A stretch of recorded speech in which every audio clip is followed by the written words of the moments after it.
Hello and welcome to City Beat, your central source of news and information for the city of Rocky Mount. I'm your host, Tamika Keenan Norman, and just wanted to let you know, did you have any idea that hurricane season is going on now through November 30th?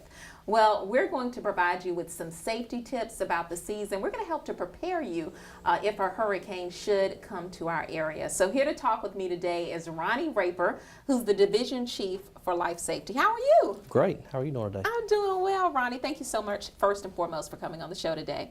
Thank you. Yeah, I think this is your first time up here with us. It is. Yeah. It is. But tell me a little bit, folks may not know exactly what a Division Chief for Life Safety is. So describe your job a little bit for us. My primary function with the fire department is mainly as accreditation manager, as well as planning officer. I have oversight over the fire marshal's office, along with the CAD E911 coordinator. And as it relates to our interview, most with our emergency management coordinator function. So. Okay. Speaking of emergency management and all that good stuff, a lot of folks may not realize that we have an emergency management operations center in the event that a hurricane should come to our area or any other emergency. Tell us a little bit about where that operations center is and what its functions are. Okay. Our emergency operations center is located in City Hall. Our hub for this downtown area. So we pretty well have a set location inside City Hall where we have the equipment and the setup allows for all the needed parties to come in and have all the access they need to the resources they need so we can have an effective center for communication and oversight. The main function, of course, being that it's a coordination center. We're coordinating resources, coordinating planning efforts, coordinating incoming information for the city's resources and responders that are out in the field. They're experiencing different situations. They're finding different incidents, different portions of the storm, things of the storm that have been caused if it's a storm-related incident, and they're communicating that back in. A lot of times, those same incidents they find affect multiple departments, and it may affect resources they don't have readily available. So they coordinate with the EOC for the proper resources, and we coordinate all of it out of the Emergency Operations Center. Okay. So with this coordination in mind, who is usually at the Operations Center? Who mans this operation? The EOC is staffed by department members from every department in the city. We have location inside for communication as well as access for resources for a representative from every department. And what it allows for us to do is to be able to communicate effectively.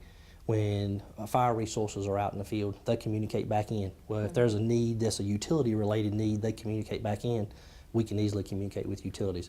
So basically what they'll do is they'll communicate it back in, and the representative in the EOC will make contact with the representative inside the EOC to direct that need to its proper location. Okay. And there are several different types of emergencies. We're talking about hurricanes now, but how do you determine when it's an appropriate time to activate this EOC and to get all those department representatives to come in?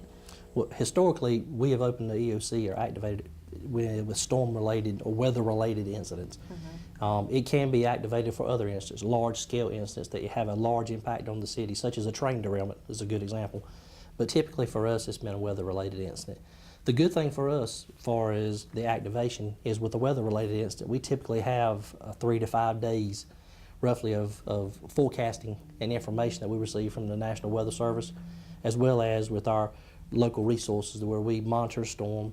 We monitor the storm's progress, the storm conditions, damages, what the storm's producing up as it's coming our way. So we have a good idea of what the storm's capabilities are. We share that with city management, and in turn makes a decision of whether to activate the EOC or not. And at that point, they'll meet with senior city management, and of course, we'll begin the activation procedures. Okay. So how beneficial do you think the EOC was? I think the last time that it was activated was probably during Hurricane Irene, right? Yes, ma'am. Okay. So how beneficial was the EOC, do you think, during that emergency? I think it was very beneficial. Again, stating the coordination of resources, that's the greatest thing. People from around the area remember that Hurricane Irene, we had a large amount of downed trees, down power lines. As a result, a lot of power outages. So we had a lot of streets that were impassable. So So the EOC, what that did was that allows for all the city resources that are out in the field, when they're finding these different situations, they're communicating back. A good example for emergency services, our normal path of travel for an emergency was cut off in a lot of cases during the storm. So by communicating this back, we were able to not only document the information so that all the needed departments would have access to the information, but we're able to keep the emergency responders informed so that they would stay away from the danger areas, the blocked areas, and be able to chart a path for their new response. Okay. So aside from the EOC, the Emergency Operations Center, you know, folks always want to know, how are we going to spread the message if a hurricane should occur, important information. And from a public affairs office standpoint, we do that, TV19, internet, Twitter. We talk to our media partners so that they can get the information out as well. But there's also another part to that, and that's Code Red, that your office pretty much manages. Tell me a little bit about Code Red. Yes, Code Red is an emergency notification system that its sole purpose is to provide information that is emergency in nature, or that is important for the community, that could provide for their safety. Mainly what we typically use it for are flash flooding information. If we have a flooding situation, weather-related messages, if we're in preparation for a hurricane coming, communicating information out to the community to let them know these are expected conditions, these are some things you need to do. As far as things such as a boil water notice is a good example. So those are a couple of good examples of what you can use it for. But the notification system allows us to communicate to the city, as well as if we want to select a certain specific area within the city, that we can target that area and communicate an emergency message, so that they'll have the information they need to hopefully become more prepared. Okay. So how is that message relayed? Is it through landline phone, cell phone, email? How is that information relayed? The database is developed by importing landline phone numbers into it, as well as you can sign up via a couple of methods to enter your information in. The system is set up to launch landline calls. It will use cell phone calls as well. It will also send emails and text messages. So, oh, well, that's really, really good. it is. Yeah. As you know, with a text message, it's kind of limited on the number of characters, so it kind of limits that message. But it's a good notification system, because in today's society we use a lot of email and text. Exactly, exactly. Now, as far as Code Red is concerned as well, how do people sign up for that service? They can do it in a couple of ways. First way is they can go on to RockyMountFire.org, which is our website, and they'll see it up on the front page where it says Code Red, and you'll be able to click on it, and it'll take you to the database that shows. Now when you look at the database, when it pops up for your fields to populate, it's going to have Nash County at the top right. Okay. But it is a Rocky Mount database. So, but you'll populate the fields and provide all the information, and then you'll save it, and you'll be in the database. What will happen is one of my responsibilities will be to review all those entries and approve them. Okay. So the second method would be, which is going to be handled in the same manner, but you can call our office at the Fire Life Safety Office Complex, and the number is 252-972-1376. And you can contact whoever answers the phone there. The administrative secretary will be able to take your information and then load your information into the system. It'll be the same process. It'll just be someone handling it if you can't have internet access. Okay. And I think sometimes there are some companies or if you have digital service where you can't get those messages at that particular time. If you have a hurricane, lights should go out. Do you have any tips for those people? Well, I do, and it's good you asked that. The like Suddenlink, for example, with the digital phone. The Suddenlink customers with digital lines, they should have service for about an 8 to 10 hour period, because the digital service should have a battery backup that'll last for roughly about that 8 to 10 hour period. At that point is when they should lose their phone. So they'll have it for a reasonable period of time, depending on how long the event occurs. Now, in lieu of having phone service, obviously cell phones, which I would keep those charged readily. Having a radio with batteries, a weather radio also with batteries would be some good methods to keep up with information of what's going on. Another good piece that a lot of people tend to overlook sometimes is having a good relationship with your neighbors, because you may have a digital phone and your phone may be out. However, having those close relationships with your neighbors, y'all can work together and share information as a group and ensure everyone in your area has that information. You're right. I think that's a tip that we often overlook a lot of times. Now, tell us about some other tips, because I know rain and flooding often comes with these types of events. Do you have any tips if flooding should occur? Sure. The main message we communicate for flooding is turn around, don't drown. If you see water crossing, it may seem like it's only an inch or two of water crossing the street.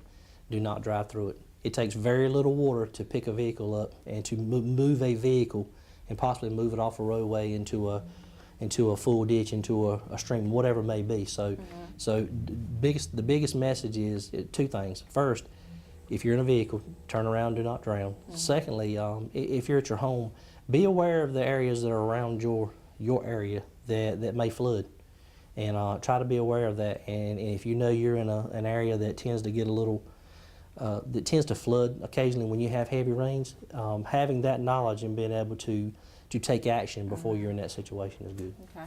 And a lot of individuals often ask, well, if a hurricane should occur, what should I have with me? What should be in my emergency kit? And that's a common question. The main things that we recommend are having a kit that has a gallon of water for each person in your family for each day, for up to 3 days, just as a good starter kit. Things like medications, things like toiletries you may need, or any basic needs you may have, such as non-perishable food, bandages in case you get injured with some kind of antiseptic to treat it. Things like that. Having some clothing that, you know, if you're in a 3-day situation, it could be up to 3 days before you get any assistance. So if it is, you want to be able to have a change of clothes and be able to take care of your basic needs, which are food, water, and then having some water, if possible, that is not for drinking, but maybe for bathing or for whatever your needs may be. And one special key I want to make sure I mention is for those that have generators. It's very important that while it's easy to store a generator in a garage area because it's easily accessible, it also poses a carbon monoxide hazard, so it can be very dangerous. Make sure that your generators are outside in a well-ventilated area. Well, thank you so much, You're very Ronnie. welcome. I really appreciate this time, and I'm sure our viewers will appreciate it as well. And stay tuned, because we're going to have some additional information about hurricane safety and things that you need to know. I'm Tamika Keenan-Norman, and you're watching City Beat. I've always really been into the outdoors. That's why I love the feel of a cool breeze against my face as I cruise down the highway. Did you see that? Then the North Carolina Department of Transportation said that wind was a real drag on my gas mileage. I can save money and help the environment by rolling up my windows and turning on the AC when I'm going over 40 miles per hour. Whoops! So now I'm driving green, I'm saving green, and people no longer confuse me with the lead singer of Twisted Sister. Drive green, save green, a message from the North Carolina Department of Transportation. Remember, be smart when you cool. Hello and welcome back to City Beat. I'm your host, Tamika Keenan-Norman, and today's show is all about hurricane preparation and safety. And if you're just tuning in, thanks to Ronnie Raper, who talked with us a little bit about our Emergency Operations Center as well as our service, Code Red. And here to talk with us now is Jonathan Boone, our Director of Public Works and Water Resources. Hello and welcome back to City Beat, Jonathan. Thank you. Glad to be here. Yes. A lot of times during a hurricane, disasters can generate lots of debris. What can folks do with debris after the storm occurs? Well, the first thing I would recommend our residents do is stay tuned to local news outlets. If depending on the scope of the storm is going to have a bearing on how we respond. So a Hurricane Irene, that was a presidentially declared disaster. Lots of debris, and the city was able to take advantage of federal and state resources to assist customers with collecting and disposing of that debris. Smaller events, such as some of the storms we've had this summer, you know, those events are small enough, residents just bring it out to the street, and we're going to collect it as part of our normal schedule of collecting yard waste. But again, the key, particularly for those larger scale events, since we're talking about hurricane preparedness, is just stay tuned to your local news outlets, and we'll be relaying information to you about how you need to respond. You know, and again, in a hurricane event, depending on the scope of the damage, you know, you may act prematurely if you have some structural damage. Say you have a tree on your home. Really, the first step you should take is contact your insurance agent. Don't do anything. Secure your property, protect your property. Getting a little bit out of my lane here as a public works director, but secure your property. Touch base with your homeowner's insurance company, and then look to the city to tell you how to stage your material for collection. Okay, and a lot of time with these events, flooding is a serious issue. So now that you're with Water Resources as well, can you tell me how can you determine if your water is safe to drink or not? That's generally not an issue for us during hurricane season. Really, the only time you may encounter a situation where maybe a boil water notice is if maybe a street was washed out and it takes out a water main, and we have to go in and repair a main, and as part of that work, during the restoration process, we'll issue a boil water notice. But generally, that's not an issue during hurricane season. But again, if a condition were to exist where that would be a requirement, we would be putting that information out through TV 19, media such as this, through the local newspaper, through our local radio station, to let all of our customers know, because again, we provide services both to residents within the city of Rocky Mount and customers both in Nash and Edgecombe County. Okay. How about, a lot of times folks don't think about before the storm, not just an event like a hurricane, but maybe a severe thunderstorm. Are there steps that people can take during those situations as well? Yeah, the thing that I always try to encourage folks to do, when you think of rain, you think of street flooding, flash flooding, and one of the challenges we often face is blocked storm drains. And that could be because of yard waste being improperly staged for collection by a resident. They'll put it out in the street. They'll put it near one of the catch basins. Leaves, pine straw, etc., could wash down the gutter, clog the storm drain. Water has nowhere to go. Ponds on the street. Someone could hydroplane, or again, could create a flash flooding situation. So in terms of rain, we encourage folks to just be cognizant of where you stage your material. In events that have high winds, then what I would encourage you to do is secure your personal property. And when I say personal property, I'm referring to things like your rollout cart for your solid waste collection, because in a high wind event, the lid could be blown open on the cart, the contents inside the cart strewn hither and yon. It could be toppled over, makes a mess for you, makes a mess for us, makes a mess for your neighbor. So secure those items, lawn furniture, things of that nature that could be blown around and either damaged or damaged some, other private property, may hit your car. So just be cognizant of those things when you see severe weather warnings for high wind events. Secure items in your yard furniture and the like, rollout cart, recycling bin. Heavy rain events, then be cognizant of where you've staged your yard waste. And it's always best keep your yard waste behind the curb if it's a curb and gutter street, or behind the ditch if you're in a strip paved section. I know it's maybe not quite as convenient, but it really creates a potential safety hazard for motorists if that material clogs a storm drain. And I know a little earlier you mentioned stay tuned to TV 19 to get updates and things along those lines, but is there also a number that folks could call if they have any additional questions? Yeah, our main number for Public Works Department is 972-1290. You can always call that number. If it's a utility-related issue, the number we try to encourage folks to call is 467-4800, and that's kind of an easy number to remember. And really, if it's anything utility-related, water, sewer, electric, gas, you can always use that number, even for solid waste collection or something related to the street, down tree during an event. And generally, just to clarify, when it comes to debris in the street, the city's responsibility is for material that falls in the street or is in the right-of-way. If debris falls on private property, you have a tree down, it's in your driveway, that's really the property owner's responsibility to handle that. Once it comes out to the street, then it becomes the city's responsibility. Okay. Well, thank you so much, Jonathan, for telling us that, giving us all this good information. No problem. And thank you for tuning in. We'll be right back with more about hurricane safety and preparation with our Director of Utilities, Richard Wersinger. You're watching City Beat. Are you ready to travel smart? If you're 60 or over, have a disability, or low income, then TravelSmart may be the program for you. Hi, I'm Kim Stewart, travel trainer and mobility manager for the City of Rocky Mount's Tar River Transit Service. When you enroll in TravelSmart, I'll show you how to plan your trip, understand bus schedules, routes, how to do transfers, how to get to and from the bus stops, on and off the bus safely, how to safely cross the streets, and problem solve in certain situations. Even better, if you're using van services now, you'll save money by riding the city bus. The Tar River Transit bus system will also allow you to schedule your day better. No need to call 24 hours in advance and designate a specific time for travel like you do for van service. Getting involved in TravelSmart is easy. Just call 972-1515 for more information. TravelSmart, making life easier and more affordable to reach your destination. Please call today and start to TravelSmart.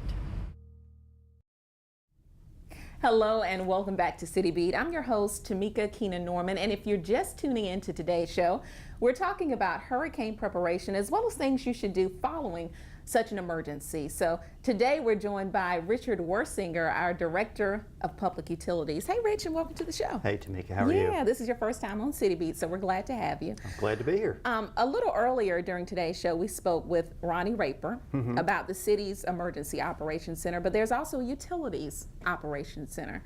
Tell us a little bit about some of the functions that happen there. Sure. Our Utility Operations Center is where our electric and gas crews work from, as well as our Dispatch and Operations Center is. This is the location where people call us when they've got a power outage or they smell gas or they need some other kind of service request. There's a street light out, those kind of things.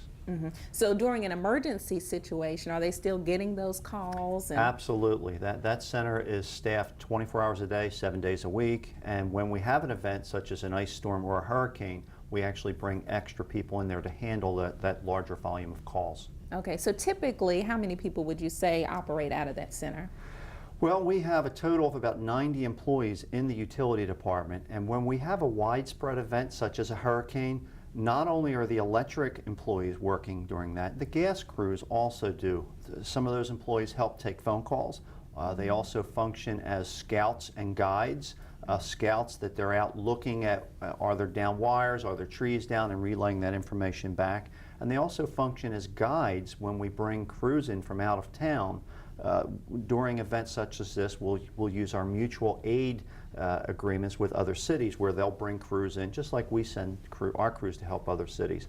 Well, they don't know their way around in Rocky Mount, and of course our guys in the gas division do, so they'll function as the guides to bring them to the different areas. So we'll have all 90 people in the utility department, plus bringing in others from outside to help us. That's a lot of folks, and I would imagine you would need that in a widespread event such as a hurricane. Yes, we do, both to handle the volume of calls and then also to identify what the problems are out in the system and then respond to them and repair them. Okay. You mentioned scouts earlier. Yes. The folks that go out and I guess make that assessment shortly after the hurricane, but when is it determined when those scouts go out and when it's safe to go out? Well, the process begins when we have a forecasted event such as a hurricane. Our preparations actually begin many days ahead of time. We'll track that storm, see is it going to come to Rocky Mount, and if it does look like it's going to hit us, we will pre-stage people at our operations center so that they don't have to travel from home across maybe the tree-lined streets, if trees are down on the streets, wires down on the streets, to get to the operations center so they can be in their equipment ready to go to respond quicker. At the same time, we will send scouts out to start looking to see where the problems are. We rely on our customers to call us when they're out of power. And we actually also have an automated system that's our outage management system, and it will take those reports of the different outages and analyze it and tell us what the problem is. Is the problem isolated to one street? Is it on a tap line? Or is it actually on an entire circuit, or possibly all the circuits out of a substation? That then lets us know where to go look for the problems instead of driving all over. Gotcha. Expedites our responding and deciding what needs to be done.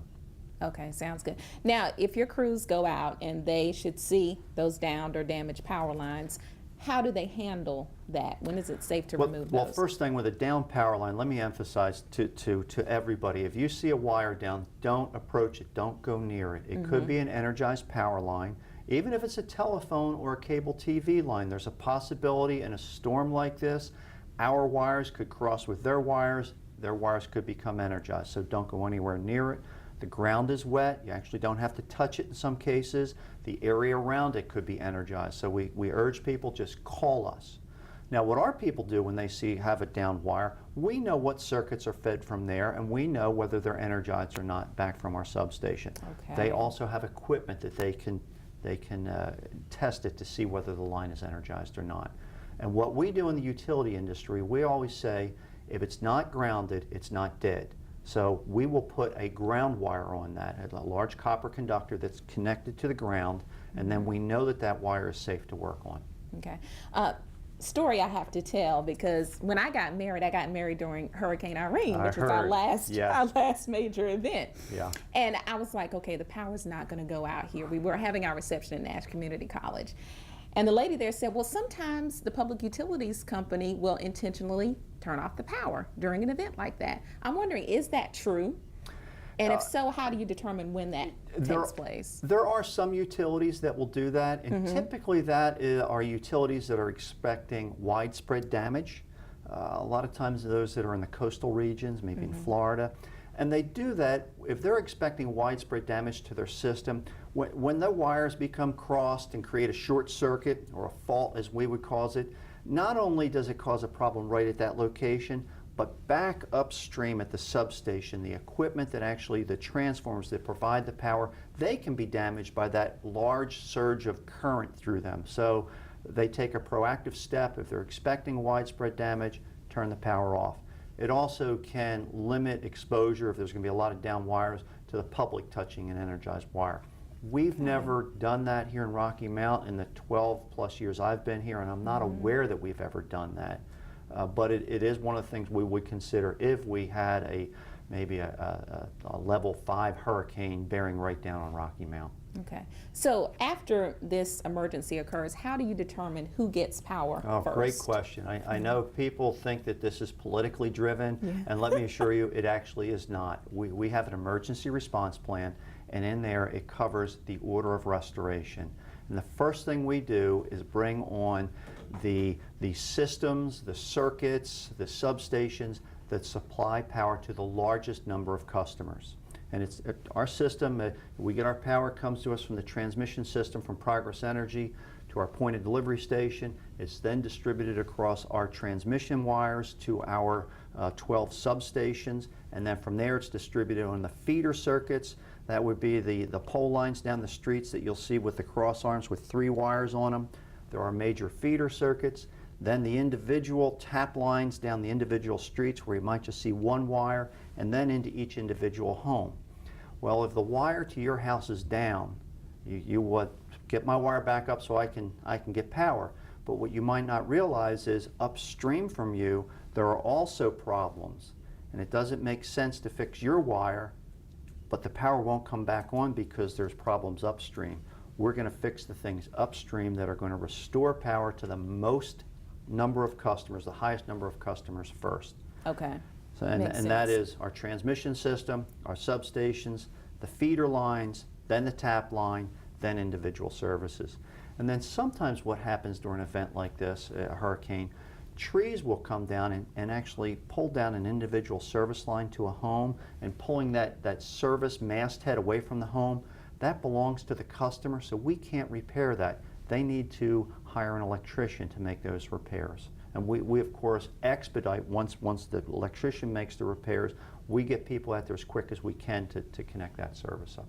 Okay. And I know we haven't had an event like this in quite some time, but one so widespread that we've had to order an evacuation. Now, if that should happen in the future, what should folks do to prevent damage from happening to their electrical systems? If you need to leave your home, you should turn off as many things as possible. You don't want to be, maybe if you're cooking something on the stove, leave that on. Turn your equipment off, turn your air conditioning system off. If you know where your main circuit breaker is in your panel and you can click that off, that would be great.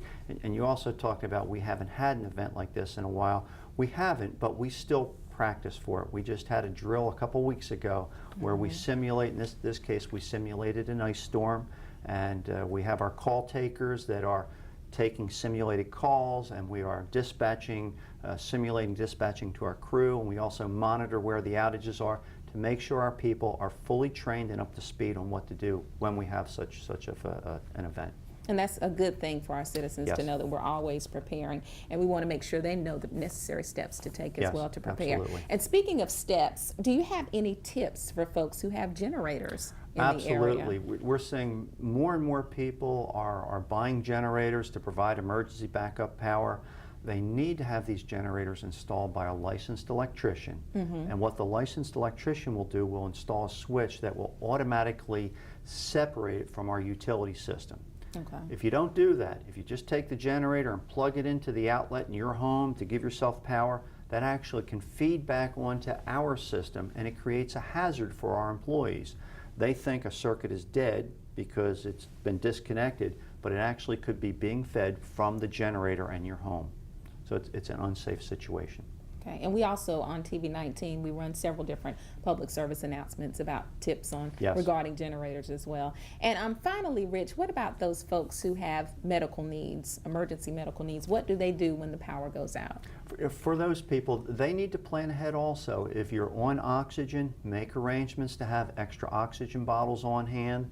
If you need to go, if you have other medical needs and you need power and the power could be off because of a hurricane, you need to make other arrangements. Go to a shelter, go to a medical provider, go to visit with family that's outside the area where we're expecting the hurricane. Anything else you'd like to add? If you have ever, your power goes out, give us a call. It's 467-4800. Let us know your power's out. Call us if there's a street light out. Call us if you smell gas. The other thing we ask people to do, call that number, 467-4800, and let us know what your home phone number is. That's actually one of the ways we know when your power is out. You call us, your number's in our system, and we can more quickly know that your power is out and allow us to get your power back on more quickly. Okay, Richard Worsinger, thank you so much. Great, thank you, Tamika. All Enjoyed right. it.